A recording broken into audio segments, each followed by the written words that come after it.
Hello everybody! Hello students, hello professors, hello masters of your own destiny. What's going on? What is popping out there? I hope everybody's doing fantastic. I really do. I only wish you the best because I'm so incredibly grateful of your company.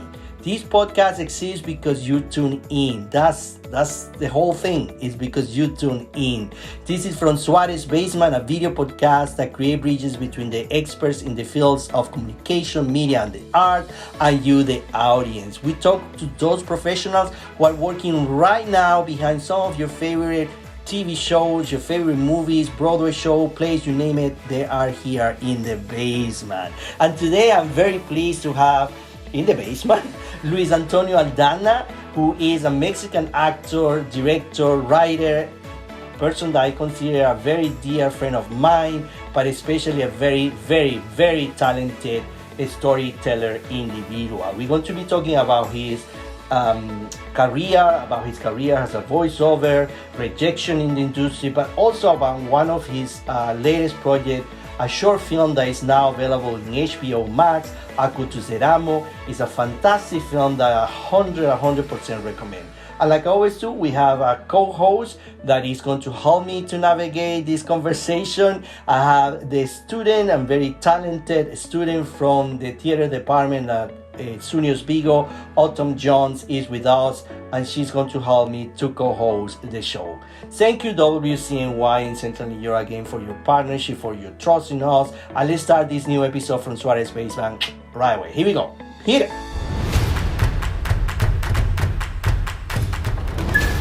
Luis, welcome to my basement.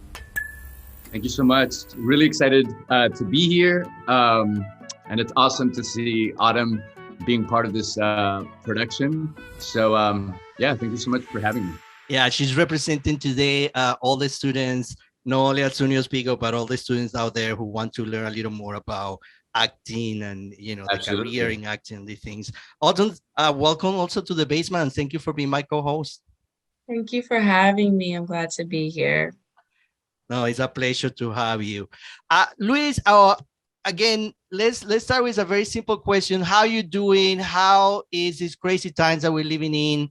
Of course, it's been more or less affecting your work or the way you work. I know you're busy, but I'm interested to see how you're being able to navigate, your acting career in times like these ones. Sure. Well, I mean, like everyone literally in the whole world, I think everyone's profession has been affected, by this unprecedented pandemic right now that we're going into, I think, heading into year 3, I mean, in my world, in the world of theater, TV, commercials, voiceover, film, we've absolutely been affected, and really now, I think in the last couple of months, I think is when we've started to see a little sort of normalizing, getting back to not exactly the way things were, but definitely to a place where sets are opening up. I do a lot of voiceover work, so that has absolutely been affected as well, to the point where a lot of the work that we do, that I've been doing, I'm fortunate enough to have a small recording studio here at home. So that's been a big change, So where we used to drive, I'm here in Southern California in Los Angeles, we drive to studios, to go record, jobs. And so the way the pandemic has affected that is that we now, record from home, the actual spots. So usually use your studio to send in your demos, your MP3s and whatnot. But now what the industry norm has become is that you actually record from home. You get tapped into, where whatever studio the client is using, and so then they direct you remotely. So that's been a big change, and as well on set, shooting commercials and whatnot. I shot a commercial a couple months back. So I would say like late last year, late 2021. where the situation was absolutely different than it is now, you know, in April 2022. And it was really bizarre because it was my first time being on set in the middle of this pandemic, you know. So the precautions, which I appreciated that production took to make everyone feel safe, the masks, that you had to wear a mask up until the point that the camera was going to start rolling, a face shield, goggles, and you were sitting waiting for your spot. And the minute, you know, we were getting ready to roll, everything had to come off. So it was this procedure of like taking everything off, acting like you didn't have a stack of masks and visors on your side, and then you'd proceed. So, you know, it's been definitely a learning curve, but I'm happy that things have been figured out so that we can get back to work essentially. I am a theater major for acting and directing, so I'm very interested in film like you are and things of that sort. So my question is, what's the hardest thing about working on projects that you've been working on, like Broken Sunflower Hearts and things of that sort during these times and just overall in general? Yeah, absolutely. That's awesome, Autumn. You know, we need more people like yourself, people of color entering this field that really sort of, I think we're getting to a place where inclusion and specific points of views are really important. So, you know, congratulations, and I commend you for stepping into this world, you know.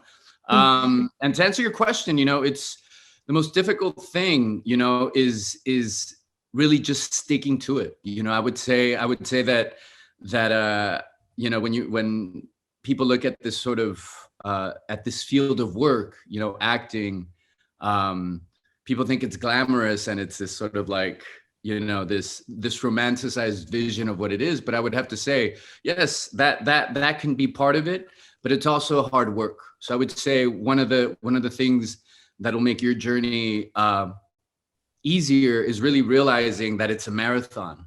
You know, that it's not going to, that it's not everything's not just going to happen super quickly. You know, that you really have to be committed, put in the work, and do everything that you need to do to stay motivated, figure out, you know, what your mission is. You know, if you're heading into directing, why is it that you want to direct stories? If you're heading into acting, same question. What is it that you, because essentially we're storytellers, all of us actors, you know, we're part of a bigger sort of team. You know, we have directors, producers, screenwriters, actors, scripties, cinematographers, and the list, you know, can go on and on, you know. So you become part of this team and really figuring out what's driving you, you know, personally to pursue this career in either TV, film, theater, you know. But I would say really the thing that'll help your journey as you're getting started is really figuring out that why it is that you want to pursue it, you know, like deep down, like to ask those questions for yourself, and also realizing that it's a marathon, you know. It's not, you're not going to get from A to Z, you know, in a blink of an eye. You know, it's going to take time, and it's going to take perseverance and being really open to that idea of it. So but I commend you. And Luis, actually, you brought me to my next question. It's fantastic because this is a great bridge to. I agree with you. I mean, these are we're going to talk about rejection in an industry that is incredibly rejecting all the time. Not only as an actor, I'm talking about writers and you know, producers, things like that. But you mentioned the connection that you need to have in order to keep going with that profound question of what is about acting that you love so much that you're going to keep going even when it's hard times. Or Right. I guess that's my question to you. What is about acting that you love so much? I mean, for me, it comes down to storytelling, Francisco. You know, that's been something that I identified in myself, you know, many years ago. You know, and luckily, you know, I went to school at UCLA, and there was a professor / mentor there that I was fortunate enough to meet. And he sort of, you know, I went in with a very innocent, you know, I think I was like 19 years old. And I said, hey, I'm thinking that I want to pursue this acting career and really get into the business, into that industry, into that sort of life. Mhm. And he was just so helpful and so wise, in his sort of in his advice to me, and really I'm forever grateful for his advice and what he did to sort of assist me in that journey and in that beginning of that journey for me, but really for me it's always been about stories, sharing our stories, sharing our points of view, Mhm. from my community. I'm a Chicano queer man, and for me, living in this country, I see this sort of glaring invisibility in terms of our stories specifically. And so for me, that's always been sort of part of my mission, to help expose and help bring forth the stories that we're not seeing about our communities. So I would say that's one of my driving forces, Mhm. telling our stories from our point of views, from inception, from writing to producing to directing to acting, and then everything that all the important roles that come after that. So I would say, to be a storyteller, I would say is my main driving force. Fantastic. And they need to tell the story, right? I have the pleasure to have this interview with Gustavo Grossman, which is VP of HBO Latin America. And we were talking about what HBO is looking for. And he said, we're looking for people who has the need to tell a story. Right. If that need is not there, that desire of I need to tell my story. In your case, that you're saying is that connection to be an immigrant, Mexican, queer. What is my representation? What is that need? It's very important to create things that are special, that Absolutely. really have that special feeling. And that is the beauty of when you feel I need to tell this story. Exactly. That's exactly right. One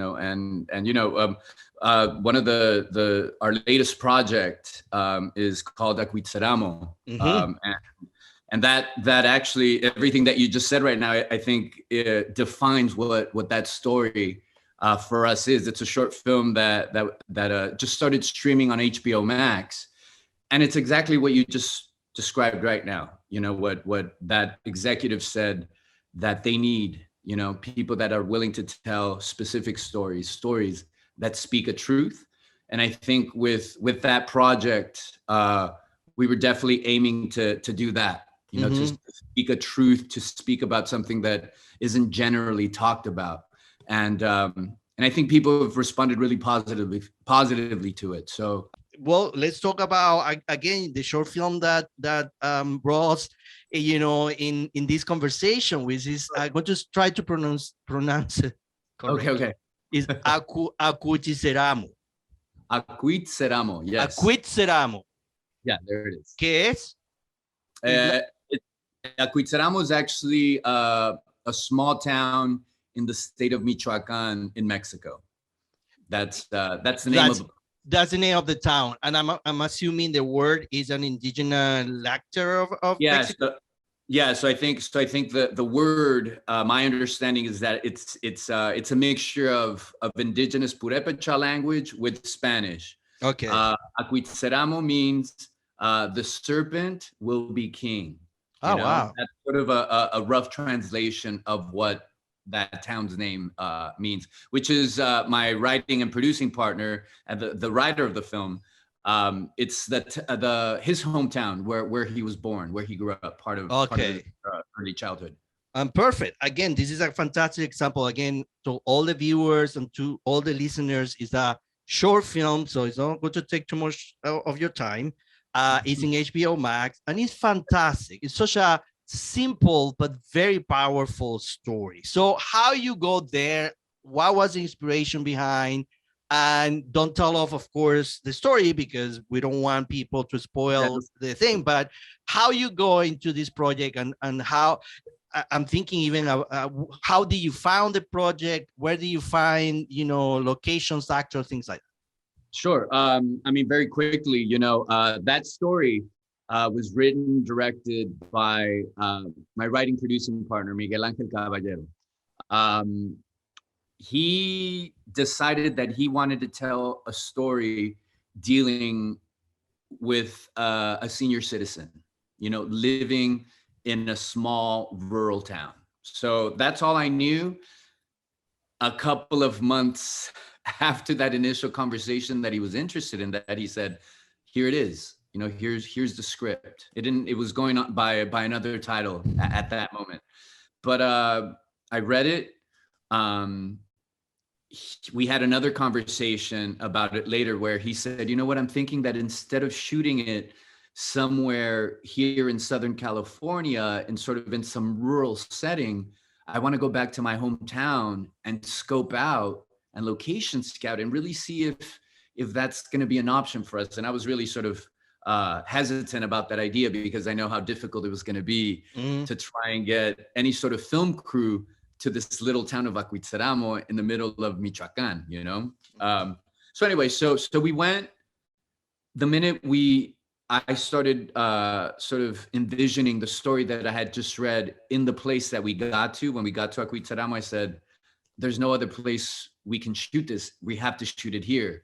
So, to make a very complicated story, not so complicated, is we figured everything that we needed to do. We figured everything out. We had a production rental house from Mexico City, load up a van with all the equipment that we needed. They drove for about 6-7 hours and met us at the place we were shooting. So, we had to fly in the lead actor, Sal Lopez, who's an incredible actor, super talent, and dear friend of ours, read the script. He decided he would do it. And he said, guys, I only have 3 days. I only have 4 days. So he flew in. We shot this movie in 3 days in Acuitzeramo. We were done and then went into post-production for a couple of months. And the project was ready, I would say about 3-4 months after we wrapped. So yeah, and another quick, to add to what you're saying, what you tell your students. So important. When you don't see a story, when you don't see yourself represented on screen, it is absolutely vital that you don't get discouraged or you don't, think that there's a solution. The solution is to sit down and start writing. That's the first step. When you don't see a story, when you don't see yourself on screen, it's very important to remember that you have the capacity to sort of represent a story that you're not seeing. And so that's been a driving force for myself, for Miguel, and continues to be, What would you say is a great path to take as college students to become an actor like you are? Gosh, that's a tough question, Autumn. I would just say, I would really focus on this part of it. Again, linking it to what I told you earlier, figuring out why it is that you want to become an actor. And once you've, whatever that answer is for you, then start looking for training, I would say, and being really discerning about what that training is. You really want to find those mentors or those teachers that are going to point you in the right direction and really give you the sort of the tools that you need as an artist to be able to do what we do, and I've been doing this for many years now. And in the last couple of years, I was fortunate enough to meet somebody that I hold very dear to my heart. She's an acting teacher, but beyond that, she's sort of this incredible person. This empathetic, experienced, super giving acting teacher. Her name is Diana Castle, and she runs a studio here in LA called The Imagined Life. And for me, what she's reminded me about, what she's refreshed in my mind is again, finding the reasons why I chose to do what I do, the Mm-hmm. Again, mission keeps on coming up in this conversation because it's so fresh in my mind.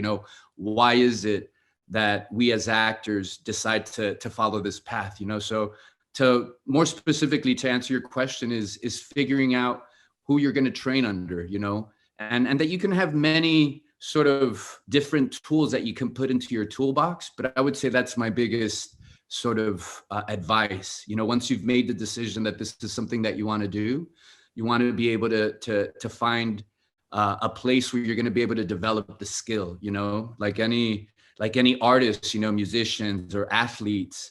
I think sometimes we as actors, we forget that we have to practice our craft every day. It's not some, a violinist or a pianist or a guitarist, can't just sort of play their instrument and be expected to perform at incredible levels if they're not practicing every day. And I think for us as actors, we have to remember that our guitar or our piano or our violin is literally this. It's our minds, it's our heart, it's our body, and you need to be able to practice that every day. So my biggest piece of advice would be find a teacher, or find a studio, or find a place where you feel you're getting that sort of preparation and that training, because really it's I would say the biggest secret is just practicing every day, so that when that opportunity comes your way, you're already ready to go because your instrument is so well tuned. So I would say that finding a place to sort of train and develop your artistry, I would say. Luis, that's so, I mean, you couldn't put it in better words. Like, that's actually beautiful. I'm just curious. I took a class one time, long time ago, Right. Introduction to Acting.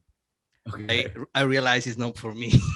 It's very difficult. I have to say, it's one of the most difficult things I ever done was to try to pretend somebody else. When, in fact, when I was a kid, it was so easy, right? I mean, I used to play a lot, from being an astronaut to a teacher to a policeman, you name it. I play all the roles that you can imagine, and I believe my role. I was into it. And I think with the time when you get older, you start, I don't know what happened, but you start detaching of this childhood concept, and you are so aware of your environment that you feel kind of embarrassed even to play a police, right? It's very interesting. But anyway, I found it very hard. But if you can give us in a very quick, of course, what techniques sometimes you use? What do you do before you go and say, okay, we're going to start rolling in 5 minutes? What kind of techniques you use in order to get yourself into character? Sure. It's funny you say that. I'll just say this really quickly, but really, I think one of the biggest skills or things that we as actors need to remember is really reminding ourselves of what you just described, how we used to play as kids.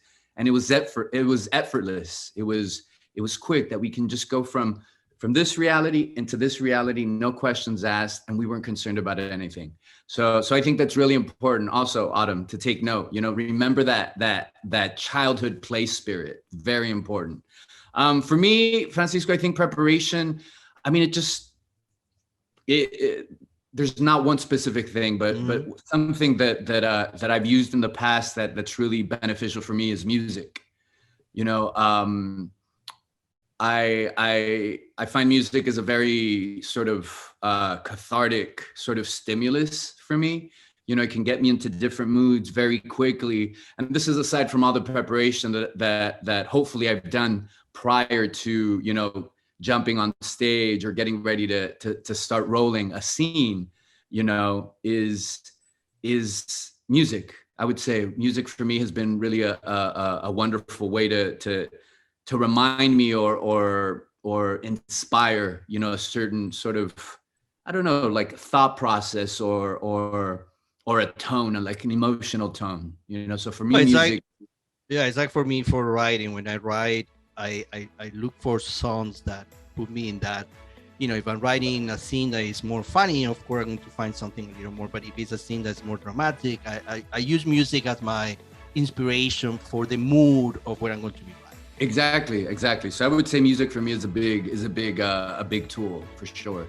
I really appreciate all the answers that you gave. They're very detailed and helpful for me and others that will be watching this. But that's all I really have to say. So thank you and bye.